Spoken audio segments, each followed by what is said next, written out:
ನಮಸ್ಕಾರ, ವಿವಿಸಿ ನ್ಯೂಸ್ಗೆ ಸ್ವಾಗತ. ನಾನು ತುಳಸಿ ಹರೀಶ್. ಇದು ಈ ಕ್ಷಣದ ಹೆಡ್ಲೈನ್ಸ್. ದ್ವಿತೀಯ ಪಿಯುಸಿ ಪರೀಕ್ಷೆ ಫಲಿತಾಂಶದಲ್ಲಿ 81.15% ರಾಜ್ಯದ ವಿದ್ಯಾರ್ಥಿಗಳು ಉತ್ತೀರ್ಣ.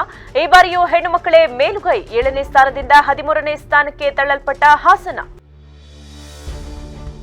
ಮೋದಿ ಅವರು ಮತ್ತೆ ದೇಶದ ಪ್ರಧಾನಿಯಾಗಬೇಕೆಂಬ ಕನಸಿನಿಂದ ಎನ್ಡಿಎ ಪರ ಮತ ಪ್ರಚಾರ ಆರಂಭಿಸಿದ್ದೇನೆ. ಹೊಳೆನರಸೀಪುರಕ್ಕಿಂತ ಹಾಸನ ಕ್ಷೇತ್ರದಲ್ಲಿ 1 ಮತ ಹೆಚ್ಚು ಲೀಡ್ ಕೊಡಿಸುತ್ತೇನೆ. ರಾಜ್ಯ ಬಿಜೆಪಿ ಪ್ರಧಾನ ಕಾರ್ಯದರ್ಶಿ ಪ್ರೀತಂ ಜೇಗೌಡ ಹೇಳಿಕೆ.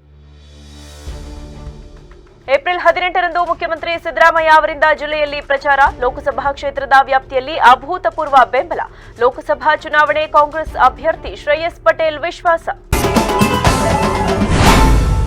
ಮಾರ್ಚ್ 1ರಿಂದ ಮಾರ್ಚ್ 22ರವರೆಗೆ ನಡೆದಿದ್ದ ದ್ವಿತೀಯ ಪಿಯುಸಿ ಪರೀಕ್ಷೆ ಫಲಿತಾಂಶ ಬುಧವಾರ ಪ್ರಕಟಗೊಂಡಿದ್ದು, ಹಾಸನ ಜಿಲ್ಲೆ 7ನೇ ಸ್ಥಾನದಿಂದ 13ನೇ ಸ್ಥಾನಕ್ಕೆ ಕುಸಿದಿದೆ.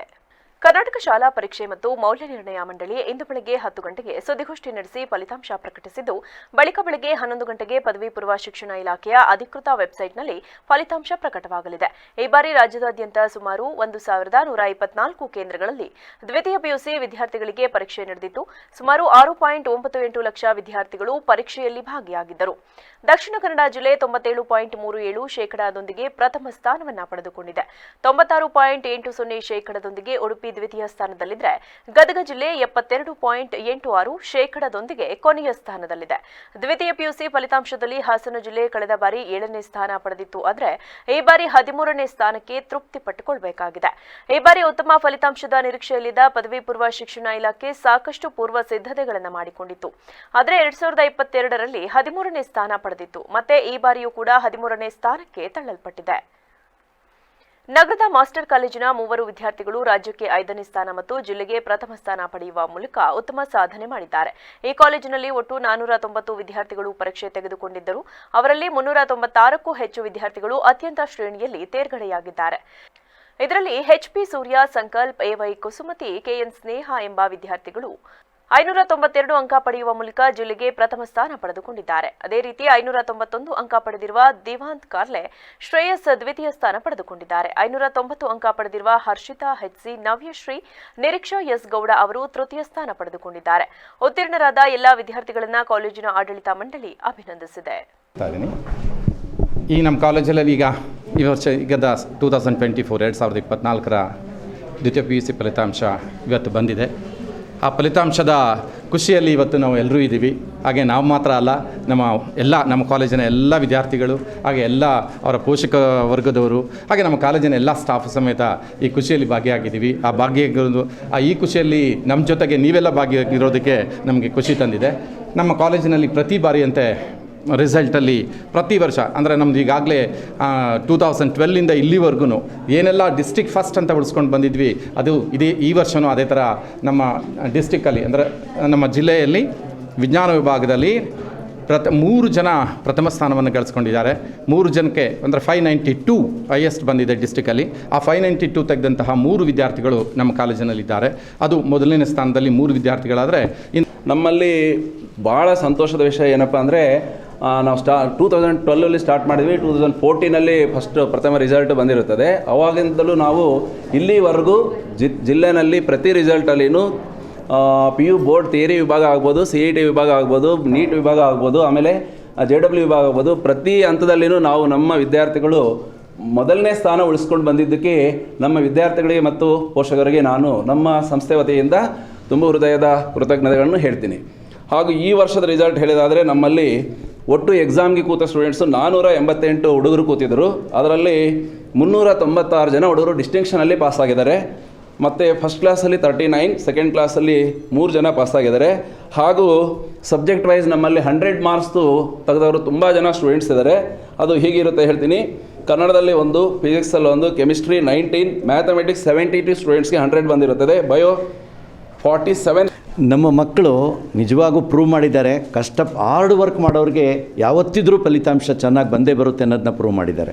ಈ ಮಕ್ಕಳೆಲ್ಲರೂ ಕೂಡ ಹಾರ್ಡ್ ವರ್ಕಿಂಗ್ ಸ್ಟೂಡೆಂಟ್ಸ್ ಆಗಿದ್ದಾರೆ. ಅವರಿಗೆ ಥಿಯರಿ ಮಾತ್ರ ಅಲ್ಲ, ಕಾಂಪಿಟೇಟಿವ್ ಕೂಡ ಒಳ್ಳೆ ಮಾರ್ಕ್ಸ್ ಬರುತ್ತೆ. ಆ ನಿರೀಕ್ಷೆಯಲ್ಲಿ ಖಂಡಿತ ನಾವಿದ್ದೀವಿ. ಸೊ ಅವ್ರಿಗೆ ನಾವು ಮತ್ತೊಮ್ಮೆ ಕಾಲೇಜಿನ ವತಿಯಿಂದ ಪೋಷಕರ ಕಡೆಯಿಂದ ಸೊ ಎಲ್ಲರೂ ಕೂಡ ಅವ್ರಿಗೆ ಅಭಿನಂದನೆಗಳನ್ನ ತಿಳಿಸ್ತಾ ಇದ್ದೀವಿ. ಇಷ್ಟೇ ಅಲ್ಲ, ಅವ್ರಿಗೆ ಭವಿಷ್ಯ ತುಂಬ ಚೆನ್ನಾಗಿರಲಿ, ಅವ್ರ ಫ್ಯೂಚರು, ಅವರ ಮುಂದಿನ ಭವಿಷ್ಯಕ್ಕೆ ತುಂಬ ಒಳ್ಳೆಯ ಇದು ಬರಲಿ. ಅವರು ಬರೀ ಕೇವಲ ಮೆಡಿಕಲ್ಲು ಎಂಜಿನಿಯರಿಂಗ್ ಮಾತ್ರ ಅಲ್ಲ, IAS IPS ಈ ಥರದ ಉತ್ತಮವಾದಂಥ. ಹೆಸರು ಕುಸುಮಿತಾ ಇವೈ. ಒಟ್ಟು 592 ಅಂಕ ಪಡೆದಿದ್ದೀನಿ. ಬಯಾಲಜಿಲಿ 100, ಮ್ಯಾಥ್ಸಲ್ಲಿ 100, ಫಿಸಿಕ್ಸಲ್ಲಿ 98, ಕೆಮಿಸ್ಟ್ರಿಲಿ 99, ಇಂಗ್ಲೀಷಲ್ಲಿ 96, ಕನ್ನಡದಲ್ಲಿ 99. ತುಂಬ ಖುಷಿ ಆಗ್ತಿದೆ. ಎಲ್ಲ ಟೀಚರ್ಸು ಮತ್ತು ಪೇರೆಂಟ್ಸ್ ಸಪೋರ್ಟಿಂದ ಇಷ್ಟೊಂದು ಮಾರ್ಕ್ಸ್ ತೆಗಿಯೋಕ್ಕೆ ಸಾಧ್ಯ ಆಯಿತು. ಎಲ್ರಿಗೂ ಥ್ಯಾಂಕ್ಸ್ ಹೇಳೋಕ್ಕೆ ಇಷ್ಟಪಡ್ತೀನಿ. ನನ್ನ ಹೆಸರು ಸೂರ್ಯ ಸಂಕಲ್ಪ ಅಂತ. ನಾನು 592 ಫಾರ್ 600 ತೆಗೆದಿದ್ದೀನಿ. ಕೋರ್ ಸಬ್ಜೆಕ್ಟಲ್ಲಿ 400 ಬಂದಿದೆ ಮತ್ತು ಲ್ಯಾಂಗ್ವೇಜಸ್ಗಳಲ್ಲಿ 192 ಬಂದಿದೆ 200ಗೆ. ನನ್ನ ಟೀಚರ್ಸ್ಗಳಿಗೆಲ್ಲ ತುಂಬ ಥ್ಯಾಂಕ್ಸ್ ಹೇಳೋಕ್ಕೆ ಇಷ್ಟಪಡ್ತೀನಿ. ನನ್ನ ಗ್ರ್ಯಾಟಿಟ್ಯೂಡ್ ತುಂಬ ಇದೆ ಅವ್ರ ಮೇಲೆ. ಎಲ್ರಿಗೂ ನಮಸ್ಕಾರ. ನಾನು ಸ್ನೇಹ KN. ನಾನು 592 ಸ್ಕೋರ್ ಮಾಡಿದ್ದೀನಿ. ಇದಕ್ಕೆಲ್ಲ ಕಾರಣ ಈ ಕಾಲೇಜ್ ಮಾಸ್ಟರ್ಸ್ ಕಾಲೇಜ್. ಎಲ್ಲ ಟೀಚರ್ಸ್ಗೂ ನಾನು ಥ್ಯಾಂಕ್ ಯು ಹೇಳೋಕ್ಕೆ ಇಷ್ಟಪಡ್ತೀನಿ. ಟೀಚರ್ಸ್ ಮಾತ್ರ ಅಲ್ಲ, ಇಲ್ಲಿ ವರ್ಕ್ ಮಾಡ್ತಿರೋ ಎಲ್ಲರಿಗೂ ನಾನು ಥ್ಯಾಂಕ್ ಯು ಹೇಳೋಕ್ಕೆ ಇಷ್ಟಪಡ್ತೀನಿ. ಆಮೇಲೆ ನಮ್ಮ ಅಪ್ಪ ಅಮ್ಮ ತುಂಬ ಕಷ್ಟಪಟ್ಟು ಓದಿಸಿದ್ದಾರೆ, ಅವ್ರಿಗೂ ಥ್ಯಾಂಕ್ ಯು. ಇನ್ನು ನಗರದ ಬ್ರಿಲಿಯಂಟ್ ಕಾಲೇಜಿನ 2 ವಿದ್ಯಾರ್ಥಿನಿಯರು ರಾಜ್ಯಕ್ಕೆ 5ನೇ ಸ್ಥಾನ ಹಾಗೂ ಜಿಲ್ಲೆಗೆ ಪ್ರಥಮ ಸ್ಥಾನ ಪಡೆದಿದ್ದಾರೆ. ಕಾಲೇಜಿನ 235 ವಿದ್ಯಾರ್ಥಿಗಳು ಪರೀಕ್ಷೆ ತೆಗೆದುಕೊಂಡಿದ್ದರು. ಇವರಲ್ಲಿ 160 ವಿದ್ಯಾರ್ಥಿಗಳು ಅತ್ಯುನ್ನತ ಶ್ರೇಣಿಯಲ್ಲಿ ತೇರ್ಗಡೆಯಾಗಿದ್ದಾರೆ. ಕಾಲೇಜಿನ ವಿದ್ಯಾರ್ಥಿನಿ KY ಶ್ರೇಯಾ ಮತ್ತು ನಿರೀಕ್ಷಾ 600ಕ್ಕೆ 592 ಅಂಕ ಪಡೆಯುವ ಮೂಲಕ ಜಿಲ್ಲೆಗೆ ಪ್ರಥಮ ಮತ್ತು ರಾಜ್ಯಕ್ಕೆ 5ನೇ ಸ್ಥಾನ ಪಡೆದುಕೊಂಡಿದ್ದಾರೆ. ಉತ್ತೀರ್ಣರಾಗಿರುವ ಎಲ್ಲ ವಿದ್ಯಾರ್ಥಿಗಳಿಗೆ ಕಾಲೇಜಿನ ಆಡಳಿತ ಮಂಡಳಿ ಹೃತ್ಪೂರ್ವಕವಾಗಿ ಅಭಿನಂದನೆ ಸಲ್ಲಿಸಿ ಶುಭ ಕೋರಿದೆ. ಇವತ್ತು PUC ಫಲಿತಾಂಶ ಹೊರಗೆ ಬಂದಿದ್ದು, ಇವತ್ತು ತಮಗೆ ಗೊತ್ತಿರೋ ಹಾಗೆ ಬ್ರಿಲಿಯಂಟ್ PU ಕಾಲೇಜಿನ ವಿದ್ಯಾರ್ಥಿನಿಗಳು ಶ್ರೇಯ ಮತ್ತು ನಿರೀಕ್ಷಾ ಇಬ್ಬರು ಕೂಡ 592 ಅಂಕಗಳನ್ನ ತೆಗೆದು ಇವತ್ತು ಜಿಲ್ಲೆಯಲ್ಲೇ ಇವತ್ತು ಅವರು ಟಾಪರಾಗಿ ಹೊರಗೆ ಬಂದಿದ್ದಾರೆ. ಅವ್ರಿಗಾಗಿ ನಾನು ಈ ಸಂದರ್ಭದಲ್ಲಿ ಶುಭಾಶಯಗಳನ್ನ ಕೋರ್ತಾ ಭಗವಂತ ಅವರಿಗೆ ಮುಂದಿನ ದಿನಗಳಲ್ಲಿ ಹೆಚ್ಚಿನ ಒಂದು ಇನ್ನೂ ಉನ್ನತ ಮಟ್ಟದಲ್ಲಿ ಅವರು IAS ಮತ್ತು ಇದನ್ನು ಆಗಬೇಕು ಅಂತ ಆಸೆ ಪಟ್ಟಿದ್ದಾರೆ. ಭಗವಂತ ಅವರ ಏನು ಅವರು ಆಸೆ ಪಟ್ಟಿದ್ದಾರೆ ಅದನ್ನು ಈಡೇರಿಸಿದ ಭಗವಂತನೂ ಕೂಡ ಈ ಸಂದರ್ಭ ನಾನು ಅವ್ರಿಗೆ ಕೇಳ್ಕೊತ ಭಗವಂತನಲ್ಲಿ ಪ್ರಾರ್ಥಿಸ್ತಾ ಈ ಸಂದರ್ಭದಲ್ಲಿ ಅವ್ರಿಗೂ ಕೂಡ ಶುಭಾಶಯ ಕೋರ್ತಾ ಬ್ರಿಲಿಯಂಟ್ PU ಕಾಲೇಜಿಗೂ ಕೂಡ ಈ ಸಂದರ್ಭದಲ್ಲಿ ಅವರ ಕಾಲೇಜು ಮತ್ತು ಆಡಳಿತ ಮಂಡಳಿಗೂ ಕೂಡ ಈ ಸಂದರ್ಭದಲ್ಲಿ ಶುಭಾಶಯಗಳನ್ನ ಕೋರ್ತಾ ಇದ್ದಾರೆ. ನನ್ನ ಹೆಸರು ಶ್ರೇಯಾ KY. ನಾನು ದ್ವಿತೀಯ PUCಯಲ್ಲಿ ಓದ್ತಾ ಇದ್ದೆ ಬ್ರಿಲಿಯಂಟ್ PU ಕಾಲೇಜ್ನಲ್ಲಿ. ನನಗೆ ದ್ವಿತೀಯ PUC ಪರೀಕ್ಷೆಯಲ್ಲಿ 600ಕ್ಕೆ 592 ಮಾರ್ಕ್ಸ್ ಲಭಿಸಿದೆ. ನನಗೆ PCMB 4 ವಿಷಯಗಳಲ್ಲಿ 100ಕ್ಕೆ 100 ಬಂದಿದೆ. ನಮ್ಮ ಕಾಲೇಜು, ಶಿಕ್ಷಕರು ಹಾಗೂ ಆಡಳಿತ ಮಂಡಳಿ ಹಾಗೂ ನನ್ನ ತಂದೆ ತಾಯಿ ಬಹಳ ಸಪೋರ್ಟ್ ಮಾಡಿದ್ದಾರೆ. ನಾನು ಅವ್ರಿಗೆಲ್ಲ ಕೃತಜ್ಞತೆ ಹೇಳಲು ಬಯಸ್ತೀನಿ. ನನ್ನ ಹೆಸರು ನಿರೀಕ್ಷಾ ಅಂತ. ನಾನು ಬ್ರಿಲಿಯಂಟ್ PU ಕಾಲೇಜಲ್ಲಿ 2 ಇಯರ್ಸಿಂದ ಎಜುಕೇಷನ್ ಮಾಡ್ತಿದ್ದೆ. ನನಗೆ ಇವಾಗ ಸೆಕೆಂಡ್ PU ಬೋರ್ಡ್ ಎಕ್ಸಾಮಲ್ಲಿ 600ಗೆ 592 ಮಾರ್ಕ್ಸ್ ಬಂದಿದೆ. ಅದಕ್ಕೆ ನಾನು ಕಾಲೇಜ್ಗೆ ಮತ್ತು ನಮ್ಮ ಪೇರೆಂಟ್ಸ್ಗೆ ಇಬ್ಬರಿಗೂ ಥ್ಯಾಂಕ್ಸ್ ಹೇಳೋಕ್ಕೆ ಇಷ್ಟಪಡ್ತೀನಿ. ಬಿಕಾಸ್ ಅವ್ರ ಸಪೋರ್ಟ್ ಇಲ್ಲದೆ ಎಷ್ಟು ಮಾರ್ಕ್ಸ್ ಸ್ಕೋರ್ ಮಾಡೋಕ್ಕಾಗ್ತಿರ್ಲಿಲ್ಲ. ಸೊ ಕಾಲೇಜಲ್ಲಿ CET ನೀಟಿಂಗ್ ಕೋಚ್ ಎಲ್ಲ ಚೆನ್ನಾಗಿ ಕೊಡ್ತಿದ್ದಾರೆ. ಎಲ್ಲರಿಗೂ ಇಂಡಿವಿಜುವಲ್ ಕೇರ್ ಮಾಡ್ತಾರೆ. ಸೊ ಚೆನ್ನಾಗಿ ಪಾಠ ಮಾಡ್ತಾರೆ. ಸೊ ಕಾಲೇಜಿಗೆ I am grateful for college. Narendra Modi ಅವರು ಮತ್ತೆ ದೇಶದ ಪ್ರಧಾನಿಯಾಗಬೇಕೆಂಬ ಕನಸು ಹೊತ್ತಿರುವ ದೇಶದ ಕೋಟ್ಯಾಂತರ ಮಂದಿಯಲ್ಲಿ ನಾನು ಒಬ್ಬನಾಗಿದ್ದು, ಆ ಕಾರಣಕ್ಕೆ ನಾನು NDA ಪರ ಹಾಸನದಲ್ಲಿ ಮತ ಪ್ರಚಾರ ಆರಂಭಿಸಿದ್ದೇನೆ ಎಂದು ಮಾಜಿ ಶಾಸಕ ಹಾಗೂ ರಾಜ್ಯ ಬಿಜೆಪಿ ಪ್ರಧಾನ ಕಾರ್ಯದರ್ಶಿ ಪ್ರೀತಂ ಜೇಗೌಡ ಹೇಳಿದರು. ಇಂದು ತಮ್ಮ ನಿವಾಸದಲ್ಲಿ ಸುದ್ದಿಗೋಷ್ಠಿಯಲ್ಲಿ ಮಾತನಾಡಿದ ಅವರು, ಅದಕ್ಕಾಗಿ ರಾಜ್ಯದಲ್ಲಿ 28 ಸ್ಥಾನಗಳನ್ನು ಗೆಲ್ಲಲು ಕಳೆದ 6 ತಿಂಗಳಿಂದ ನಮ್ಮ ರಾಜ್ಯಾಧ್ಯಕ್ಷರಾದ ವಿಜಯೇಂದ್ರ ಅವರ ನಾಯಕತ್ವದಲ್ಲಿ ಎಲ್ಲರೂ ಕೆಲಸ ಮಾಡುತ್ತಿದ್ದೇವೆ. ಹೊಳೆನರಸೀಪುರದಲ್ಲಿ ಕಾಂಗ್ರೆಸ್ ಅಭ್ಯರ್ಥಿಗಿಂತ NDA ಅಭ್ಯರ್ಥಿ ಎಷ್ಟು ಲೀಡ್ ತೆಗೆದುಕೊಳ್ಳುತ್ತಾರೋ ಹಾಸನದಲ್ಲಿ ಅದಕ್ಕಿಂತ 1 ಮತ ಹೆಚ್ಚಿಗೆ ಕೊಡಿಸುವುದು ನನ್ನ ಗುರಿ. ಅದನ್ನು ನಾನು ಗಂಭೀರವಾಗಿ ತೆಗೆದುಕೊಂಡಿದ್ದೇನೆ. ಈ ಮೂಲಕ ಅವರು JDS ಅಭ್ಯರ್ಥಿ ಪ್ರಜ್ವಲ್ ರೇವಣ್ಣ ಮತ್ತು JDS ಹೆಸರು ಹೇಳದೆಯೇ ದಳಪತಿಗಳಿಗೆ ಟಾಂಗ್ ನೀಡಿದ ಅವರು, ಅದೇ ಕಾರಣಕ್ಕೆ ಇಂದಿನಿಂದ ಬೂತ್ ಮಟ್ಟದಿಂದ ನಾನು ಪ್ರಚಾರ ಆರಂಭಿಸಿದ್ದೇನೆ. ಬೂತ್ ಗೆದ್ದರೆ ದೇಶ ಗೆದ್ದಂತೆ. ನಮ್ಮ ಬೂತ್ ಅಧ್ಯಕ್ಷರ ಮನೆಗೆ ಭೇಟಿ ಕೊಟ್ಟು ಪ್ರಚಾರಕ್ಕೆ ವಿದ್ಯುಕ್ತ ಚಾಲನೆ ಕೊಟ್ಟಿದ್ದೇನೆ. ಒಬ್ಬ ಬಿಜೆಪಿ ಕಾರ್ಯಕರ್ತನಾಗಿ ನರೇಂದ್ರ ಮೋದಿ ಅವರು ಮತ್ತೊಮ್ಮೆ ಪ್ರಧಾನಮಂತ್ರಿಯಾಗಬೇಕು ಎಂದು ಪ್ರಚಾರ ಆರಂಭಿಸಿದ್ದೇನೆ. ವ್ಯಕ್ತಿಗಿಂತ ಪಕ್ಷ, ಪಕ್ಷಕ್ಕಿಂತ ದೇಶ ದೊಡ್ಡದು ಎಂದು ನಂಬಿರುವವನು ನಾನು. ರಾಜ್ಯದಲ್ಲಿ 28ಕ್ಕೆ 28, ದೇಶದಲ್ಲಿ NDA 400ಕ್ಕೂ ಹೆಚ್ಚು ಸೀಟ್ಗಳನ್ನು ಗೆಲ್ಲಬೇಕು. ಅದರಲ್ಲಿ ಬಿಜೆಪಿ ಸಂಸದರು 370 ಇರಬೇಕು ಎಂಬುದು ನಮ್ಮ ಗುರಿಯಾಗಿದೆ ಎಂದರು. ಈ ದಿನ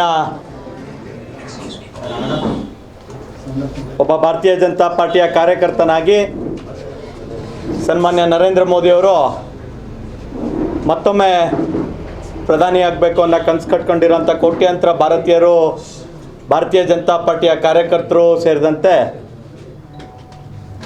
ಎಲ್ಲರೂ ಅವರ ಗೆಲುವಿಗಾಗಿ ಕೆಲಸವನ್ನು ಪ್ರಾರಂಭ ಮಾಡಿದ್ದಾರೆ. ನಾವು ಕಳೆದ 6 ತಿಂಗಳಿಂದ ರಾಜ್ಯದ ಪ್ರಧಾನ ಕಾರ್ಯದರ್ಶಿ ಆಗಿ ಅದಕ್ಕಿಂತ ಮುಂಚೆ ಮತ್ತೊಮ್ಮೆ ಕರ್ನಾಟಕದಲ್ಲಿ 28ಕ್ಕೆ 28 ಲೋಕಸಭಾ ಕ್ಷೇತ್ರ ಗೆಲ್ಲಬೇಕು, ದೇಶದಲ್ಲಿ 400ಕ್ಕೂ ಹೆಚ್ಚು ಸ್ಥಾನವನ್ನು NDA ಪಡಿಬೇಕು, ಕನಿಷ್ಠ 370ಕ್ಕೂ ಹೆಚ್ಚು ಸ್ಥಾನ ಭಾರತೀಯ ಜನತಾ ಪಾರ್ಟಿ ಗೆಲ್ಲಬೇಕು ಅನ್ನೋ ಕನಸನ್ನು ಇಟ್ಕೊಂಡು ನಾವು ಕೆಲಸವನ್ನು ಪ್ರಾರಂಭ ಮಾಡಿದ್ವಿ. ಇಡೀ ರಾಜ್ಯದಲ್ಲಿ ನಮ್ಮ ರಾಜ್ಯಾಧ್ಯಕ್ಷರಾದ BY ವಿಜೇಂದ್ರಣ್ಣ ಅವರ ನೇತೃತ್ವದಲ್ಲಿ ಪಕ್ಷದ ಚಟುವಟಿಕೆಗಳನ್ನು ಪ್ರಾರಂಭ ಮಾಡಿ ಭಾಳ ಯಶಸ್ವಿಯಾಗಿ ನಾವು ಕೆಲಸವನ್ನು ಮುನ್ನಡೆಗೆ ತಗೊಂಡು ಹೋಗ್ತಾ ಇದ್ದೀವಿ.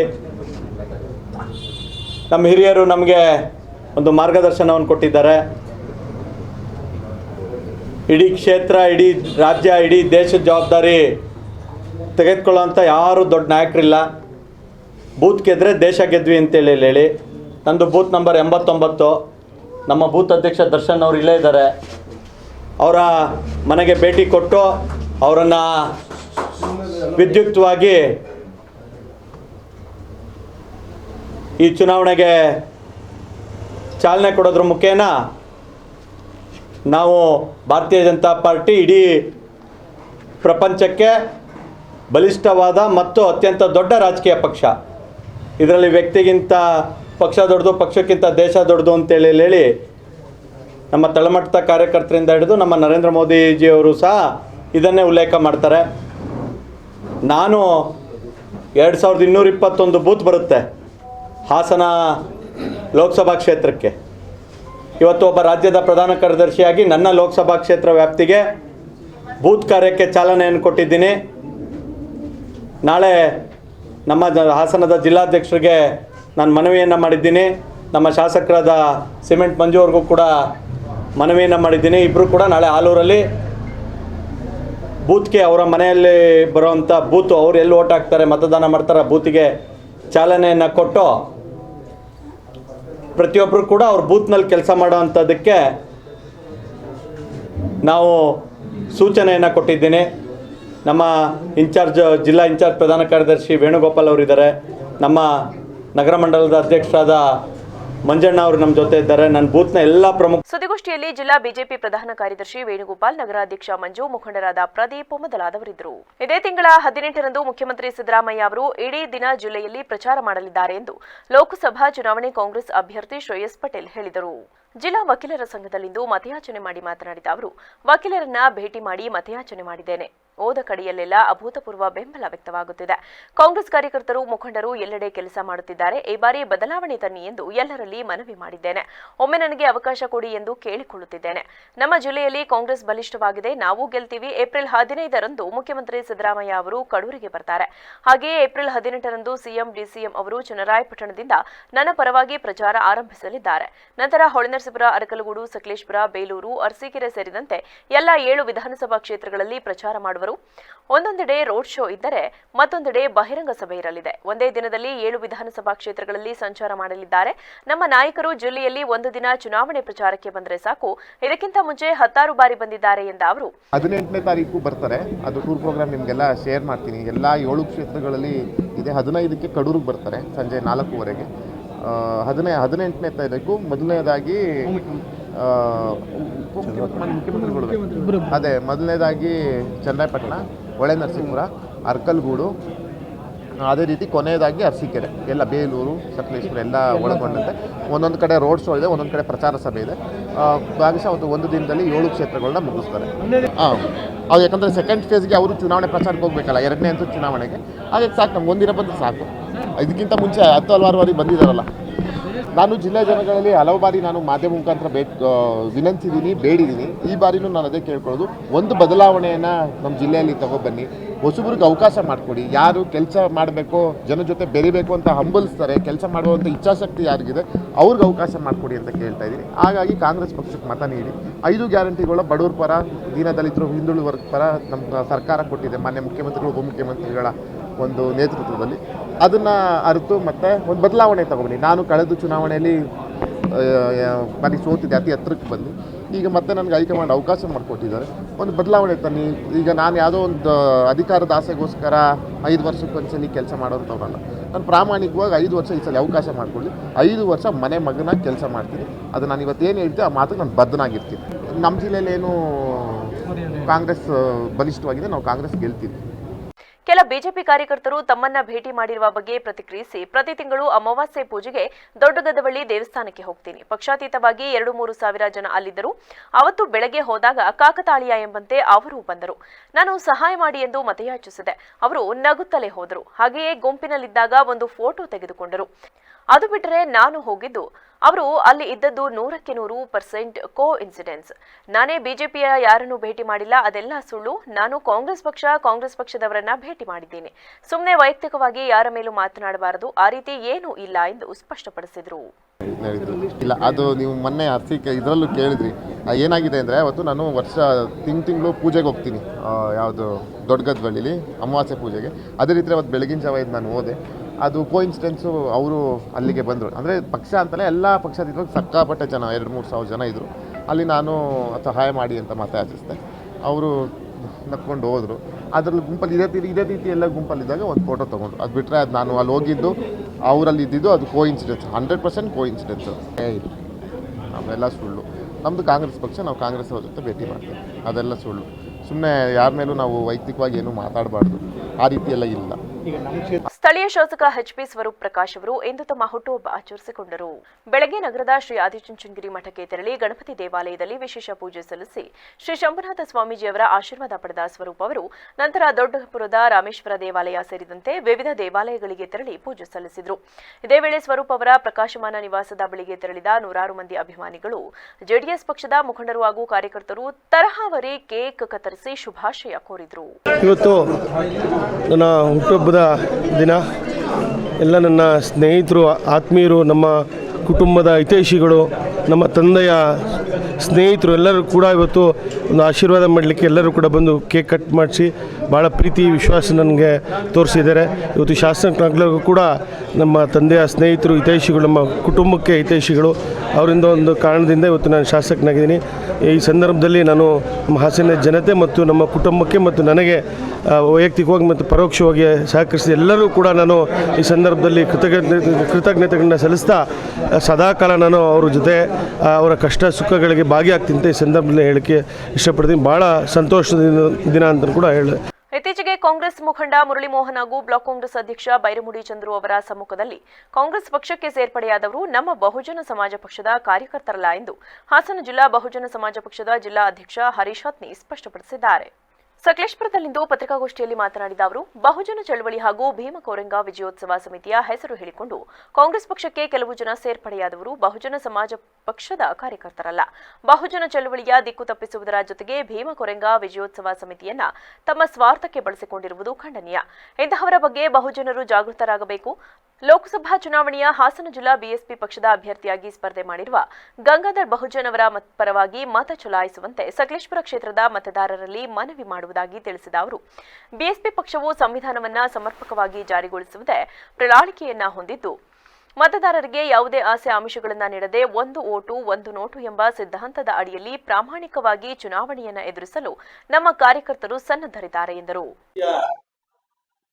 ಉದ್ದೇಶ ಏನಪ್ಪಾ ಅಂದ್ರೆ, ಮೊನ್ನೆ ಇದೇ ಸಕಲೇಶಪುರ ವಿಧಾನಸಭಾ ಕ್ಷೇತ್ರದಲ್ಲಿ ಒಂದು ಸಭೆ ನಡೆದಿದೆ. ಕಾಂಗ್ರೆಸ್ಗೆ ಸೇರ್ಪಡೆ ಆಗ್ತಕ್ಕಂಥ ಸಭೆ.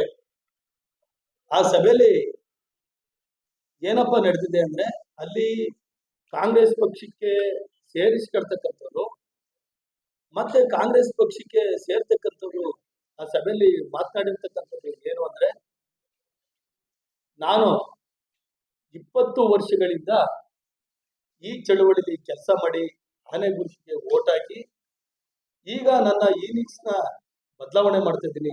ಮುಂದಿನ ದಿನಗಳಲ್ಲಿ ಸಂವಿಧಾನ ಉಳಿಸ್ತಕ್ಕಂಥ ಕಾಂಗ್ರೆಸ್ ಪಕ್ಷಕ್ಕೆ ನಾವು ಇವತ್ತು ಸೇರ್ಪಡೆ ಆಗ್ತಾ ಇದ್ದೀರಿ ಅಂತಕ್ಕಂಥ ಮಾತನ್ನ ಅವತ್ತು ಸೇರ್ತಕ್ಕಂಥವ್ರು ಹೇಳಿದ್ದಾರೆ. ಇನ್ನ ಸೇರಿಸ್ಕೊಳ್ತಕ್ಕಂಥವ್ರು ಏನಪ್ಪ ಮಾತಾಡಿದ್ರು ಅಂದ್ರೆ, ಬಹುಜನ್ ಚಳುವಳಿಲಿ ಕೆಲಸ ಬಹುಜನ ಸಮಾಜ ಪಕ್ಷದ ಜಿಲ್ಲಾ ಪ್ರಧಾನ ಕಾರ್ಯದರ್ಶಿ ಲಕ್ಷ್ಮಣ್ ಕೀರ್ತಿ ಮಾತನಾಡಿ, ಸಕಲೇಶಪುರದಲ್ಲಿ ಭೀಮಾ ಕೋರೆಗಾಂವ್ ಸಮಿತಿಯ ಎಲ್ಲಾ ಸದಸ್ಯರು ಪಕ್ಷಕ್ಕೆ ಸೇರ್ಪಡೆಯಾಗಿರುತ್ತಾರೆ ಎಂದು ಸಾಮಾಜಿಕ ಜಾಲತಾಣದಲ್ಲಿ ಸುಳ್ಳು ಪ್ರಚಾರ ಮಾಡಿ ಮತ್ತು ಕಾಂಗ್ರೆಸ್ ಬ್ಲಾಕ್ ಅಧ್ಯಕ್ಷರ ಜೊತೆ ಚಳವಳಿದಾರರು ಎಂದು ಹೇಳಿಸಿಕೊಂಡು ಕೆಲವರು ತಮ್ಮ ಬೇಳೆ ಬೇಯಿಸಿಕೊಳ್ಳುತ್ತಿದ್ದು, ಇದು ಚಳವಳಿಯ ದಿಕ್ಕು ತಪ್ಪಿಸುತ್ತಿರುವುದು ಜೊತೆಗೆ ಬಾಬಾ ಸಾಹೇಬರಿಗೆ ಮಾಡಿದ ದ್ರೋಹವಾಗಿದೆ ಎಂದರು. ವಿಡಿಯೋ ವೈರಲ್ ಆಗಿತ್ತು. ಅದು ಗಮನ ನಿನ್ನೆ ಆ ವಿಡಿಯೋನ ನೋಡಿ ಅದನ್ನು ನಾವು ಬಹುಜನ್ ಚಳವಳಿಯಲ್ಲಿ ಇರ್ತಕ್ಕಂಥವರೆಲ್ಲ ಖುದ್ದಾಗಿ ಮಾತನಾಡಿ ಎಲ್ಲ ಒಂದ್ ಕಡೆ ಬಹುಜನ್ ಚಳವಳಿದಾರರು ನಾವು ಅಂತ ಒಂದಿಷ್ಟು ಪಟ್ಟವನ್ನ ಕಟ್ಟಿ ಎಲ್ಲ ಒಂದ್ ಕಡೆ ಕಾಂಗ್ರೆಸ್ ಅನ್ನ ಸೇರ್ಪಡೆ ಆಗಿರೋದು ಇದು ಒಂದಿಷ್ಟು ದುರಂತ ಈ ಬಹುಜನ್ರಿಗೆ. ಯಾಕಪ್ಪ ಅಂದ್ರೆ ಇದೇ ಭೀಮಾ ಕೋರೆಗಾಂವ್ ಅಂತಕ್ಕಂಥ ಸಂಸ್ಥೆಯನ್ನ ಕೂಡ ಇದೇ ಬಹುಜನ್ ಚಳವಳಿಯ ಒಂದು ಭಾಗವಾಗಿ ಬಹುಜನ ಚಳವಳಿದಾರರೇ ಅದನ್ನ ಹುಟ್ಟಾಕಿರುವಂತದ್ದು ಈ ಸಕಲೇಶಪುರದಲ್ಲಿ ನಿದರ್ಶನಗಳಿವೆ. ಹಾಗಾಗಿ ನಾವು ಪಕ್ಷದಲ್ಲಿ ಹಾಗೂ BVS ದಿಂದಲೂ ಕೂಡ ನಾವು ಒಂದು ಚಳವಳಿಯ ಒಂದು ಭಾಗವಾಗಿ ದುಡ್ಕೊಂಡು ಬಂದಂತ ಸಂದರ್ಭದಲ್ಲಿ ನಮ್ಮ ಸಕಲೇಶಪುರದ ಜನತೆಗೆ ಒಂದು ಸ್ವಾಭಿಮಾನದ ಒಂದು ಸಂಕೇತವಾದಂತಹ ಭೀಮಾ ಕೋರೆಗಾಂವ್ ವಿಜಯೋತ್ಸವವನ್ನ ಮಾಡಬೇಕು, ಇಲ್ಲಿ ಆತ್ಮಸ್ಥೈರ್ಯವನ್ನ ತುಂಬಬೇಕು ಅಂತ ಹೇಳುವ ಸಲುವಾಗಿ ಇಲ್ಲಿ ಸಕಲೇಶಪುರ ಜನತೆಯಲ್ಲಿ ನಾವು ಒಂದು ಆತ್ಮಸ್ಥೈರ್ಯವನ್ನ ತುಂಬಿಸಲು ಸಲುವಾಗಿ ನಾವು ಭೀಮಾ ಕೋರೆಗಾಂವ್ ವಿಜಯೋತ್ಸವ ಮಾಡಿಕೊಂಡು ಜೊತೆಗೆ ಬಹುಜನ್ ಚಳವಳಿಯನ್ನ ಬಹಳ ಗಟ್ಟಿಯಾಗಿ. ಪತ್ರಿಕಾಗೋಷ್ಠಿಯಲ್ಲಿ ಬಿಎಸ್ಪಿ ಪಕ್ಷದ ತಾಲೂಕು ಅಧ್ಯಕ್ಷ ವೀರೇಶ್ ಕಲ್ಗಣಿ, ಪುಟ್ಟರಾಜು, ಮಂಜಯ್ಯ, ತಂಗೇಶ್, ಜಯವರ್ಧನ್ ಇದ್ದರು. ಯಾಂತ್ರೀಕೃತ ಬೇಸಾಯ ಆರಂಭವಾದಾಗಿನಿಂದ ಗ್ರಾಮಗಳಲ್ಲಿ ಹೊನ್ನಾರು ಸಂಪ್ರದಾಯ ಕಳೆಗುಂದುತ್ತಿರುವ ದಿನಮಾನದಲ್ಲಿ ಕೆಲವು ಗ್ರಾಮದಲ್ಲಿ ಇಂದಿಗೂ ಹೊನ್ನಾರು ಸಂಪ್ರದಾಯವನ್ನ ಉಳಿಸಿಕೊಂಡು ಬರುತ್ತಿದ್ದಾರೆ. ಬೇಲೂರು ತಾಲೂಕಿನ ಹೊಯ್ಸಳ ಹೆಬ್ಬಾಗಿಲು ಹೆಬ್ಬಾಳು ಗ್ರಾಮದಲ್ಲಿ ನಡೆದ ಹೊನ್ನಾರು ಸಂಭ್ರಮ ಪ್ರತಿ ವರ್ಷ ಜೋರಾಗಿ ಆಚರಿಸಲಾಗುತ್ತದೆ. ಗ್ರಾಮದಲ್ಲಿ ತಲತಲಾಂತರದಿಂದ ಯುಗಾದಿ ಹಬ್ಬದಂದು ಹೊನ್ನಾರು ಕೊಟ್ಟಿ ಆಚರಿಸಿಕೊಂಡು ಬರಲಾಗುತ್ತಿದೆ. ಹೊಸ ವರ್ಷದ ಸಂವತ್ಸರದಲ್ಲಿ ರೈತರು ಎತ್ತುಗಳನ್ನ ಸಿಂಗಾರ ಮಾಡಿ ಭೂಮಿದಾಯಿಗೆ ಪೂಜೆ ಮಾಡಿ ಹೊನ್ನಾರು ಹೂಡುವುದು ಸಂಪ್ರದಾಯ. ಹೊನ್ನಾರು ಎಂಬುದು ತೇತ್ರಾಯುಗದಲ್ಲಿ ಜನಕ ಮಹಾರಾಜ ಪ್ರಾರಂಭಿಸಿದ ಎನ್ನಲಾಗಿದೆ. ಮುಂಜಾನೆ ಎದ್ದು ಗ್ರಾಮಸ್ಥರುಗಳು ಎಣ್ಣೆ ಸ್ನಾನ ಮಾಡಿ ದೇವಾಲಯಕ್ಕೆ ಬಂದು ಪಂಚಾಂಗ ಶ್ರಾವಣ ಓದಿಸಿ ಯಾರ ಹೆಸರಿಗೆ ಹೊನ್ನಾರು ಕಟ್ಟುವುದು ಎಂದು ಹೇಳಲಾಗುತ್ತದೆಯೋ ಅವರು ತಮ್ಮ ಎತ್ತುಗಳನ್ನ ಶೃಂಗಾರ ಮಾಡಿ ದೇವಾಲಯದಲ್ಲಿ ಪೂಜೆ ಸಲ್ಲಿಸಿ ಹೊನ್ನಾರು ಹೂಡುತ್ತಾರೆ. ಪ್ರಸಕ್ತ ವರ್ಷದಲ್ಲಿನ ಯುಗಾದಿ ಹೊಸ ಪಂಚಾಂಗ ಹೆಬ್ಬಾಳು ಗ್ರಾಮದ ಯೋಗೇಶ್ ಕುಟುಂಬದ ವರ್ಗದವರಿಗೆ ಹೊನ್ನಾರು ಮಾಡುವ ಯೋಗ ಬಂದಿರುವ ಕಾರಣದಿಂದ ಯೋಗೇಶ್ ಕುಟುಂಬದಲ್ಲಿ ಖುಷಿ ಮೂಡಿತ್ತು. ಬೆಳಗಿನ ಜಾವ ಮನೆಯನ್ನ ಸ್ವಚ್ಛಗೊಳಿಸಿ ರಂಗೋಲಿ ಹಾಕಿ ಎತ್ತುಗಳಿಗೆ ಮೈತೊಳೆದು ಬಣ್ಣ ಬಣ್ಣದಿಂದ ಶೃಂಗಾರ ಮಾಡಲಾಯಿತು. ಇದೇ ಸಂದರ್ಭದಲ್ಲಿ ಕೃಷಿಕ ಯೋಗೇಶ್ ಅವರಿಗೆ ಬಿಳಿಯ ಬಣ್ಣದ ಬಟ್ಟೆಗಳನ್ನು ಹಾಕಿಕೊಂಡು ಸುಮಂಗಲಿಯರಿಂದ ಅಕ್ಷತೆ ಮತ್ತು ಆರತಿ ಬೆಳಗಿದ ಬಳಿಕ ನೇಗಿಲು ಹೊತ್ತ ಯೋಗೇಶ್ ಮತ್ತು ಎತ್ತುಗಳನ್ನ ತಮಟೆ ವಾದ್ಯದೊಂದಿಗೆ ಗ್ರಾಮದ ಹೃದಯ ಭಾಗದ ಬಸವೇಶ್ವರ ದೇಗುಲದ ಬಳಿ ಕರೆದುಕೊಂಡು ಬಂದು ಅರ್ಚಕರಿಂದ ತೀರ್ಥ ಪ್ರಸಾದ ಹಾಕಿಸಿ ತರುವಾಯ ಗ್ರಾಮದ ಮುಂದಿನ ಹೊಲದಲ್ಲಿ ಸಂಪ್ರದಾಯದಂತೆ ಹೊನ್ನಾರು ಭೂಮಿ ತಾಯಿಗೆ ಚಿನ್ನವನ್ನ ಮುಟ್ಟಿಸಿ ಸಾಂಕೇತಿಕವಾಗಿ ಉಳುಮೆ ನಡೆಸಿ ಈ ವರ್ಷ ಸಮೃದ್ಧಿಯಾದ ಮಳೆ ಹಾಗೂ ಬೆಳೆಯಿಂದ ನಾಡಿನ ಜನತೆ ಸೌಖ್ಯದಿಂದ ಬಾಳಲಿ ಎಂದು ವಿಶೇಷವಾಗಿ ಪ್ರಾರ್ಥನೆ ನಡೆಸಿದರು. ಇದೇ ಸಂದರ್ಭದಲ್ಲಿ ಹೆಬ್ಬಾಳಿನ ನೂರಾರು ಗ್ರಾಮಸ್ಥರು ಸಂಪ್ರದಾಯದ ಹೊನ್ನಾರಿಗೆ ಸಾಕ್ಷಿಯಾದರು. ಈ ಸಂದರ್ಭದಲ್ಲಿ ಬೇಲೂರು ತಾಲೂಕು ಶರಣ ಸಾಹಿತ್ಯ ಪರಿಷತ್ತು ಅಧ್ಯಕ್ಷ ಹೆಬ್ಬಾಳು ಹಾಲಪ್ಪ, ಹೆಬ್ಬಾಳು ಗ್ರಾಮ ಪಂಚಾಯಿತಿ ಮಾಜಿ ಅಧ್ಯಕ್ಷ ವಿಘ್ನೇಶಯ್ಯ, ಮಾಜಿ ಸದಸ್ಯ ಚಂದ್ರಯ್ಯನವರು, ಗ್ರಾಮಸ್ಥರಾದ ಹಲಗಯ್ಯ, ಮೋಹನ್, ಮಲ್ಲೇಶಣ್ಣ, ಜಗದೀಶ್ ಸೇರಿದಂತೆ ಇನ್ನು ಮುಂತಾದವರು ಹಾಜರಿದ್ದರು. ಶ್ರೀ ಕ್ಷೇತ್ರ ಶ್ರವಣಬೆಳಗೊಳ ಜೈನ ಮಠದ ಹಿಂದಿನ ಪೀಠಾಧ್ಯಕ್ಷರಾಗಿದ್ದ ಪರಮಪೂಜ್ಯ ಜಗದ್ಗುರು ಕರ್ಮಯೋಗಿ ಸ್ವಸ್ತಿಶ್ರೀ ಚಾರುಕಿತ್ರಿ ಭಟ್ಟಾರಕ ಮಹಾಸ್ವಾಮೀಜಿಯವರ ಪ್ರಥಮ ವರ್ಷದ ಪುಣ್ಯಸ್ಮರಣೆ ಕಾರ್ಯಕ್ರಮ ಬುಧವಾರ ನೆರವೇರಿತು.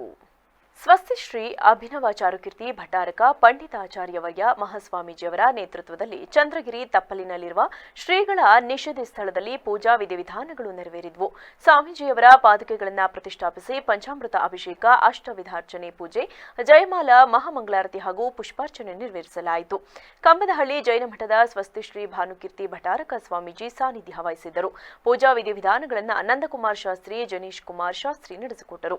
ನಂತರ ಶ್ರವಣಬೆಳಗೊಳದಿಂದ ಚನ್ನರಾಯಪಟ್ಟಣಕ್ಕೆ ಹೋಗುವ ಬಸ್ ನಿಲ್ದಾಣ ಮಾರ್ಗದ ರಸ್ತೆಗೆ ಚಾರುಕೀರ್ತಿ ಭಟ್ಟಾರಕ ಸ್ವಾಮೀಜಿ ರಸ್ತೆ ಎಂದು ನಾಮಕರಣ ಮಾಡಿ ನಾಮಫಲಕವನ್ನ ಶ್ರೀಗಳು ಅನಾವರಣ ಮಾಡಿದರು. ಈ ಸಂದರ್ಭದಲ್ಲಿ ಶ್ರೀ ದಿಗಂಬರ ಜೈನ ಸಮಾಜದ ಅಧ್ಯಕ್ಷ ಜಿಪಿ ಪದ್ಮಕುಮಾರ್, ಕಾರ್ಯದರ್ಶಿ ಎಸ್ಪಿ ಭಾನುಕುಮಾರ್, ಕುಶ್ಮಂಡಿನಿ ಮಹಿಳಾ ಸಮಾಜದ ಅಧ್ಯಕ್ಷೆ ಮಹಾಲಕ್ಷ್ಮಿ, ಮುಖಂಡರಾದ ಸುದರ್ಶನ್ ಜೈನ್, ಡಾಕ್ಟರ್ ವಿಆರ್ ಯುವರಾಜ್ ಸೇರಿದಂತೆ ಇತರರಿದ್ದರು. ಯುವ ಮುಖಂಡ ಮರಡಹಳ್ಳಿ ಅವಿನಾಶ್ ರವರ ಹುಟ್ಟುಹಬ್ಬದ ಪ್ರಯುಕ್ತ ಅವರ ಆತ್ಮೀಯ ಸ್ನೇಹಿತರು ಮತ್ತು ಅಭಿಮಾನಿಗಳು ಕೆಆರ್ಪೇಟೆ ಪಟ್ಟಣದ ಹೊರವಲಯದಲ್ಲಿರುವ ಶ್ರೀ ಮಾತೃಭೂಮಿ ವೃದ್ಧಾಶ್ರಮದ ವೃದ್ಧರಿಗೆ ಅನ್ನ ಸಂತರ್ಪಣೆ ಮಾಡುವ ಮೂಲಕ ಹುಟ್ಟುಹಬ್ಬವನ್ನು ಅರ್ಥಪೂರ್ಣವಾಗಿ ಆಚರಿಸಿದರು. ವೃದ್ಧಾಶ್ರಮದ ಆವರಣದಲ್ಲಿ ಸಸಿ ನೆಟ್ಟು ಮಾತನಾಡಿದ ಯುವ ಮುಖಂಡ ಸ್ವಾಮಿಗೌಡ, ನಮ್ಮ ಆತ್ಮೀಯ ಸ್ನೇಹಿತರಾದ ಮರಡಹಳ್ಳಿ ಅವಿನಾಶ್ ರವರು ಸಾಮಾನ್ಯ ರೈತಾಪಿ ಕುಟುಂಬದಲ್ಲಿ ಜನಿಸಿದ್ರು. ಬಾಲ್ಯದಿಂದಲೂ ಕೂಡ ಅವರ ಚಿಂತನೆ ಜನಸೇವೆಗೆ ಹೆಚ್ಚು ಹೊತ್ತು ನೀಡಿ ಸಮಾಜಮುಖಿ ಕಾರ್ಯದೊಂದಿಗೆ ಗುರುತಿಸಿಕೊಂಡು ನೊಂದವರಿಗೆ ತನ್ನ ಕೈಲಾದ ಸಹಾಯ ಮಾಡುವ ವ್ಯಕ್ತಿ. ಹಾಗಾಗಿ ಅವರ ಆಶಯದಂತೆ ಅವರ ಹುಟ್ಟುಹಬ್ಬವನ್ನ 4 ಜನರಿಗೆ ಒಳಿತಾಗುವ ನಿಟ್ಟಿನಲ್ಲಿ ನಮ್ಮ ಬಳಗ ಅರ್ಥಪೂರ್ಣವಾಗಿ ಈ ವೃದ್ಧಾಶ್ರಮದಲ್ಲಿ ಆಚರಿಸಿದ್ದೇವೆ ಎಂದರು. ಜನ್ಮದಿನವನ್ನು ಆಚರಿಸ್ತಿದ್ದಾರೆ. ಹಾಗಾಗಿ ಅವರು ಹಿಂದೆಯಿಂದಲೂ ಕೂಡ ಎಲ್ಲ ಸಮಾಜ ಸೇವೆಯಲ್ಲಿ ಅವನು ಭಾಳ ತೊಡಗಿದ್ದ. ಆದರೂ ಕೂಡ ಅದು ಕಂಡು ಬರ್ತಾ ಇರಲಿಲ್ಲ. ಇವತ್ತು ನಿನ್ನೆ ನಾನು ಮತ್ತು ಅವನು ಕೂಡ ಬಂದು ಇಲ್ಲಿ ಆಶ್ರಮದ ಮಾಲೀಕರಾದಂಥ ಇವ್ರನ್ನ ಕೇಳಿಕೊಂಡು ಅವ್ರನ್ನ ಈ ಒಂದು ಆಶ್ರಮಕ್ಕೆ ನಾವು ಒಂದು ಊಟ ಕೊಡಿಸ್ಬೇಕು ಅಂತೇಳಿ ನಾವು ಇದು ಮಾಡಿದ್ವಿ. ಆಗ ಅವರು ಬೇಡಿ ತಿಂಡಿ ಕೊಡಿಸ್ಬಿಡಿ, ಬೇಜಾನ್ ಜನಗಳೆಲ್ಲ ಇದ್ದಾರೆ, ನೀವು ಇಷ್ಟು ಸಾಮಾನ್ಯ ವರ್ಗದರಾಗಿ ನೀವು ಇಷ್ಟು ಹೆಲ್ಪ್ ಮಾಡ್ತಿರೋಕ್ಕೆ ಭಾಳ ನಮಗೆ ತೃಪ್ತಿಕರ ಅನಿಸ್ತದೆ. ಅವಿನಾಶ್ಗೆ ಒಳ್ಳೆಯದಾಗಲಿ, ನೀವು ಬಂದು ಇದೇ ರೀತಿ ನಮ್ಮ ಈ ಬರಗಾಲದಲ್ಲಿ ಮತ್ತು ದುಡ್ಡಿರೋರಾಗಲಿ ಯಾರೂ ಈ ಥರ ಮಾಡೋಕ್ಕೆ ಇಷ್ಟಪಡಲ್ಲ, ನೀವು ಮಾಡ್ತಿರೋದು ಸಂತೃಪ್ತಿ ಅಂತ ಹೇಳಿ ನಮಗೆ ಅವಕಾಶ ಕೊಟ್ಟರು. ಮತ್ತು ಹಾಗೆ ಸಮಾಜ ಸೇವೆಯಲ್ಲಿ ನಮಗೆ ಹಿಂದಿನಿಂದನೂ ಕೂಡ ನಾನು ಸ್ನೇಹಿತನಾಗಿ 2 ವರ್ಷದಿಂದ ನನ್ನ ಜೊತೆಲಿದ್ದೀನಿ. ಆದರೂ ಕೂಡ ನಾವು ಎಲ್ಲೇ ಬೇರೆ ಕಡೆ ಆಗಲಿ, ಸ್ಕೂಲ್ಗೂ ಆಗಲಿ ಅಥವಾ ಬೇರೆ ಯಾವುದಾರ ಇದಕ್ಕಾಗಲಿ ಅವರಿಗೆ ಹೋಗಿ ನಾವು ಬಟ್ಟೆ ವಿತರಣೆ ಮಾಡೋದಾಗಲಿ ಅಥವಾ ಯಾವುದಾದ್ರು ಒಂದು ಗಣಪತಿಗೆ ಕೂರಿಸುವಾಗ ಅಲ್ಲಿ ಅವರ ಒಂದು ಹಣಕಾಸಿನ ವ್ಯವಸ್ಥೆ ಆಗಲಿ ಅಥವಾ ಊಟದ ವ್ಯವಸ್ಥೆ ಆಗಲಿ ಹಿಂದಿನಿಂದ ಮಾಡ್ತಾ ಹೋಗ್ತಿದ್ದ. ಇವತ್ತು ಈ ವೃದ್ಧಾಶ್ರಮಕ್ಕೆ ಬೆಳಗಿನ ತಿಂಡಿಯನ್ನು ವ್ಯವಸ್ಥೆ ಮಾಡಿದ್ದೀವಿ. ಹಾಗಾಗಿ ನನಗೆ ಭಾಳ ಸಂತೋಷ ಅಂತ ಅನಿಸ್ತಿದೆ. ಅವಿನಾಶ್ಗೆ ಇನ್ನೂ ಆಯುಷ್ಯ ಆರೋಗ್ಯ ಕೊಟ್ಟು ದೇವರು ಕಾಪಾಡಲಿ ಅಂತೇಳಿ ನನ್ನ 2 ಮಾತು ಮುಗಿಸ್ತೇನೆ. ಈ ಸಂದರ್ಭದಲ್ಲಿ ಮಾತೃಭೂಮಿ ವೃದ್ಧಾಶ್ರಮದ ವ್ಯವಸ್ಥಾಪಕ ನಾಗಣ್ಣ, ಯುವ ಮುಖಂಡ ಮರಳಹಳ್ಳಿ ಅವಿನಾಶ್, ಗವೇಶ್, ನವೀನ್ ಸಿಹಾರ್, ಅಶೋಕ್, ನವೀನ್ ಎನ್, ಅಭಿಷೇಕ್, ಪ್ರದೀಪ್ ಕುಮಾರ್, ಸಿದ್ದರಾಜು ಸೇರಿದಂತೆ ಇತರರು ಉಪಸ್ಥಿತರಿದ್ದರು. ವರದಿ ಮನು ಮಾಕವಳ್ಳಿ, ವಿವಿಸಿ ನ್ಯೂಸ್, ಕ್ಯಾರ್ಪೇಟೆ. ಮಂಡ್ಯ ಲೋಕಸಭಾ ಕ್ಷೇತ್ರದ ಕಾಂಗ್ರೆಸ್ ಅಭ್ಯರ್ಥಿ ಸ್ಟಾರ್ ಚಂದ್ರು ಅವರು ಮಳವಳ್ಳಿ ತಾಲೂಕಿನ ದಳವಾಯಿ ಕೋಡಿಹಳ್ಳಿಯಲ್ಲಿ ಮತಯಾಚಿಸಿದರು. ಈ ಸಂದರ್ಭದಲ್ಲಿ ಮಾತನಾಡಿದ ಅವರು, ನಾನು ಈ ಮಂಡ್ಯ ಜಿಲ್ಲೆಯ ಮಣ್ಣಿನ ಮಗ, ಹಣ ಮಾಡಲು ರಾಜಕೀಯ ಬಂದಿಲ್ಲ, ಜನಸೇವೆಗೆಂದೇ ನಾನು ಬಂದಿದ್ದು. ನನಗೊಂದು ಅವಕಾಶ ನೀಡಿ ವಿಧಾನಸಭೆ ಚುನಾವಣೆಯಲ್ಲಿ ನರೇಂದ್ರ ಸ್ವಾಮಿ ಅವರ ಕೈ ಹಿಡಿದಂತೆ ಈ ಚುನಾವಣೆಯಲ್ಲಿ ನನ್ನನ್ನು ಬೆಂಬಲಿಸಿ ಎಂದು ಮನವಿ ಮಾಡಿದರು. ನಾಟಿ ಮಾಡಿದ್ದೀವಿ, ಮಾಡಿದ್ದೀವಿ. ದಯಮಾಡಿ ರೈತರ ಕಷ್ಟ ಮಂಡ್ಯ ಜಿಲ್ಲೆ ಏನು ಅಂತ ನಂಗೆ ಅರಿವಿದೆ. ಅರ್ಥಕೊಂಡು ಕೆಲಸ ಮಾಡಕ್ಕೆ, ಸೇವೆ ಮಾಡಕ್ಕೆ ಸದಾ ಸಿದ್ಧ ಇದ್ದೇನೆ. ನರೇಂದ್ರನಿಗೆ ಹೆಂಗೆ ಹೆಚ್ಚಿನ ಮತ ಕೊಟ್ಟು ಗೆಲ್ಸಿದ್ರೆ ಅದೇ ರೀತಿ ನನಗೂ ಹೆಚ್ಚಿನ ಮತ ಕೊಟ್ಟು ಗೆಲ್ಸಿ ಡೆಲ್ಲಿಗೆ ಹೋಗಿ ನಿಮ್ಮ ಏನೇನಿದೆ ಡೆವಲಪ್ಮೆಂಟ್ ವರ್ಕು ಅದು ಸೇವೆ ಮಾಡಕ್ಕೆ ನರೇಂದ್ರನ ಕೈ ಜೋಡಿಸಿ ಜೊತೆಗೂಡಿ ಕೆಲಸ ಮಾಡ್ತೀನಿ. ನನಗೆ ದುಡ್ಡು ಮಾಡೋಕ್ಕೋಸ್ಕರ ಇಲ್ಲಿ ಬರಲಿಲ್ಲ, ನಿಮ್ಮ ಸೇವೆ ಮಾಡಕ್ಕೆ ಬಂದಿದ್ದೀನಿ. ಒಂದು ಅವಕಾಶ ಮಾಡಿಕೊಡಿ, ನಿಮ್ಗಳ ಜೊತೆ ಇರ್ತೀನಿ ಅಂತ ಹೇಳಿ ಕೈ ಮುಗಿದು ಕೇಳ್ಬೇಕು. ಈ ವೇಳೆ ಮಳವಳ್ಳಿ ವಿಧಾನಸಭಾ ಕ್ಷೇತ್ರದ ಕಾಂಗ್ರೆಸ್ ಶಾಸಕರಾದ ನರೇಂದ್ರ ಸ್ವಾಮಿ, ಮಾಜಿ ವಿಧಾನ ಪರಿಷತ್ ಸದಸ್ಯರಾದ ಮರಿತಿಬ್ಬೇಗೌಡ, ಮಂಡ್ಯ ಜಿಲ್ಲಾ ಕಾಂಗ್ರೆಸ್ ಅಧ್ಯಕ್ಷ ಸಿಡಿ ಗಂಗಾಧರ್ ಸೇರಿದಂತೆ ಕಾಂಗ್ರೆಸ್ನ ಮುಖಂಡರು, ಕಾರ್ಯಕರ್ತರಿದ್ದರು. ವರದಿ TS Shashikant, VVC news, Mandya. Chamarajanagar Lok Sabha ಕ್ಷೇತ್ರದಿಂದ ಸ್ಪರ್ಧಿಸಿರುವ ನನಗೆ ನಿಮ್ಮೆಲ್ಲರ ಬೆಂಬಲ ಬೇಕಾಗಿದೆ ಎಂದು ಬಿಜೆಪಿ ಅಭ್ಯರ್ಥಿ ಎಸ್ ಬಾಲರಾಜು ಮನವಿ ಮಾಡಿದರು. ಟಿನರಸೀಪುರ ಪಟ್ಟಣದ ವಕೀಲರ ಸಂಘಕ್ಕೆ ಭೇಟಿ ನೀಡಿ ಬಳಿಕ ಮಾತನಾಡಿದ ಅವರು, ರಾಜಕೀಯದಲ್ಲಿ ಒಮ್ಮೆ ಶಾಸಕನಾಗಿ 3 ವರ್ಷಗಳು ಜನಸೇವೆ ಮಾಡಿದ್ದು, ಅಂದಿನಿಂದ ಇಂದಿನವರೆಗೂ ಮತ್ತೆ ಶಾಸಕನಾಗಿ ಅಥವಾ ಸಂಸದನಾಗಿ ಆಯ್ಕೆಯಾಗಿ ಜನರ ಸೇವೆ ಮಾಡುವ ಅವಕಾಶ ದೊರೆತಿಲ್ಲವಾದರೂ ನಿರಂತರವಾಗಿ ಜನರ ಮಧ್ಯೆ ಇದ್ದು ಅವರ ಕಷ್ಟ ಸುಖಗಳಿಗೆ ಭಾಗಿಯಾಗಿದ್ದೇನೆ. ಅಧಿಕಾರವಿದ್ದರೆ ಹೆಚ್ಚಿನ ರೀತಿಯಲ್ಲಿ ಜನತೆ ಸೇರಿದಂತೆ ಕ್ಷೇತ್ರವನ್ನ ಹೆಚ್ಚು ಅಭಿವೃದ್ಧಿಗೊಳಿಸಬಹುದು. ಹಾಗಾಗಿ ವಕೀಲರುಗಳಾದ ತಾವು ಹೆಚ್ಚಿನ ಮತಗಳನ್ನು ಕೊಡಿಸುವ ಮೂಲಕ ನನ್ನ ಗೆಲುವಿಗೆ ಶ್ರಮಿಸಬೇಕೆಂದರು. ಬಹುತೇಕ 29-30 ವರ್ಷಗಳ ಸಾರ್ವಜನಿಕ ಸೇವೆ, ರಾಜಕಾರಣ ಅಂದರೆ ಸೇವೆಗಾಗಿ ಬಂದವರು. ನನ್ನ ಗುರುಗಳು ರಾಜಶೇಖರ್ ಹೋಗ್ಬೋದು, ಪ್ರಾಮಾಣಿಕ ರಾಜಕಾರಣ. ಅವರ ಒಂದು ಆದರ್ಶವಾಗಿ ಬದುಕಬೇಕು ಅಂತ ನಾನು ಧ್ರುವನಾರಾಯಣ್ ಮತ್ತು ಅನೇಕರು ಅವ್ರ ಜೊತೆ ಅವರ ಹಿಂಬಾಲಕರಾಗಿ ಕೆಲಸ ಮಾಡ್ತಾರೆ, ಇಷ್ಟರ ಕೆಲಸ ಮಾಡ್ತಾರೆ. ಅವರು ಸಾಕಷ್ಟು ವಿಷಯಗಳನ್ನ ಅವರ ಜೊತೆಯಲ್ಲೇ ಅವ್ರ ನಡವಳಿಕೆಯಲ್ಲೇ ನಾವು ಸಂತೋಷ ಧ್ರುವನಾರಾಯಣ ಒಂದು ಅವಕಾಶ ಇತ್ತು. ಯಾಕಂದರೆ ಇದು ನಾವು ಸ್ಟೂಡೆಂಟ್ ಯೂನಿಯನ್ನಿಂದ ಬಂದ್ವಿ, ಯೂತ್ ಕಾಂಗ್ರೆಸ್ಸಿಂದ ಬಂದ್ವಿ, ಒಟ್ಟಿಗೆ ರಾಷ್ಟ್ರದ ಮುಖದ ಜೊತೆಗೆ ಒಟ್ಟಿಗೆ ಭಾರತೀಯ ಜನತಾ ಪಕ್ಷದ ಅಭ್ಯರ್ಥಿಗಳಾಗಿ 99 ಚುನಾವಣೆ ಸ್ಪರ್ಧೆ ಮಾಡಿದ್ವಿ. ಇಬ್ಬರು ಒಟ್ಟಿಗೆ ಸೋದ್ವಿ, ಕಡಿಮೆ ಇರೋದ್ರಿಂದ. ಮತ್ತೆ ಇಬ್ಬರು ಒಟ್ಟಿಗೆ 2004ರಲ್ಲಿ ಅವರು ಕಾಂಗ್ರೆಸ್ ಪಕ್ಷದ ಮುಂದೋಟಲ್ಲಿ ಗೆದ್ದರು, ನಾನು ಇಂಡಿಪೆಂಡೆಂಟ್ ಆಗಿ ಕೊಳ್ಳೇಗಾಲ ಕ್ಷೇತ್ರದಲ್ಲಿ ಹೋಗಿದ್ದೆ. ಹಾಗಾಗಿ ರಾಜಕಾರಣ ಇಲ್ಲಿ ನಾನು ಡಿಲಿಮಿಟೇಷನ್ ಅಂತ ನಮಗೆ ಅವಕಾಶ ಸಿಗಲಿಲ್ಲ. ಅವರ ರಾಜಕಾರಣ ಎಷ್ಟೇ ಆದರೂ ಇಷ್ಟು ಅವಕಾಶಗಳಿವೆ. ಈ ಸಂದರ್ಭದಲ್ಲಿ ಮಂಡಲಾಧ್ಯಕ್ಷ ಶಿವಕುಮಾರ್, ವೈದ್ಯರಾದ ಡಾಕ್ಟರ್ ರೇವಣ್ಣ, ಡಾಕ್ಟರ್ ಮಲ್ಲಿಕಾರ್ಜುನ ಸ್ವಾಮಿ, ವಕೀಲರ ಸಂಘದ ಪ್ರಭಾರಿ ಅಧ್ಯಕ್ಷರಾದ ನಂಜುಂಡೇಗೌಡ, ಮಾಜಿ ಅಧ್ಯಕ್ಷರುಗಳಾದ ಪಾಲಾಕ್ಷ, ತೋಟವಾಡಿ ಮಹದೇವಸ್ವಾಮಿ, ರವಿಶಂಕರ್, ವಕೀಲರುಗಳಾದ ದಾಸಯ್ಯ ಸೇರಿದಂತೆ ಹಲವರು ಮುಖಂಡರಿದ್ದರು. ಕೊನೆಯಲ್ಲಿ ಮತ್ತೊಮ್ಮೆ ಹೆಡ್ಲೈನ್ಸ್. ದ್ವಿತೀಯ ಪಿಯುಸಿ ಪರೀಕ್ಷೆ ಫಲಿತಾಂಶದಲ್ಲಿ 81.15% ರಾಜ್ಯದ ವಿದ್ಯಾರ್ಥಿಗಳು ಉತ್ತೀರ್ಣ. ಈ ಬಾರಿಯೂ ಹೆಣ್ಣು ಮಕ್ಕಳೇ ಮೇಲುಗೈ. 7ನೇ ಸ್ಥಾನದಿಂದ 13ನೇ ಸ್ಥಾನಕ್ಕೆ ತಳ್ಳಲ್ಪಟ್ಟ ಹಾಸನ. ಮೋದಿ ಅವರು ಮತ್ತೆ ದೇಶದ ಪ್ರಧಾನಿಯಾಗಬೇಕೆಂಬ ಕನಸಿನಿಂದ ಎನ್ಡಿಎ ಪರ ಮತ ಪ್ರಚಾರ ಆರಂಭಿಸಿದ್ದೇನೆ. ಹೊಳೆನರಸೀಪುರಕ್ಕಿಂತ ಹಾಸನ ಕ್ಷೇತ್ರದಲ್ಲಿ 1 ಮತ ಹೆಚ್ಚು ಲೀಡ್ ಕೊಡಿಸುತ್ತೇನೆ. ರಾಜ್ಯ ಬಿಜೆಪಿ ಪ್ರಧಾನ ಕಾರ್ಯದರ್ಶಿ ಪ್ರೀತಂ ಜೇಗೌಡ ಹೇಳಿಕೆ. ಏಪ್ರಿಲ್ 18ರಂದು ಮುಖ್ಯಮಂತ್ರಿ ಸಿದ್ದರಾಮಯ್ಯ ಅವರಿಂದ ಜಿಲ್ಲೆಯಲ್ಲಿ ಪ್ರಚಾರ. ಲೋಕಸಭಾ ಕ್ಷೇತ್ರದ ವ್ಯಾಪ್ತಿಯಲ್ಲಿ ಅಭೂತಪೂರ್ವ ಬೆಂಬಲ. ಲೋಕಸಭಾ ಚುನಾವಣೆ ಕಾಂಗ್ರೆಸ್ ಅಭ್ಯರ್ಥಿ ಶ್ರೇಯಸ್ ಪಟೇಲ್ ವಿಶ್ವಾಸ. ಕ್ಷಣ ಕ್ಷಣದ ಸುದ್ದಿಗಾಗಿ ನೋಡ್ತಾ ಇರಿ ವಿವಿಸಿ ಟಿವಿ, ಸತ್ಯದ ಕಡೆ ನಮ್ಮ ನಡೆ.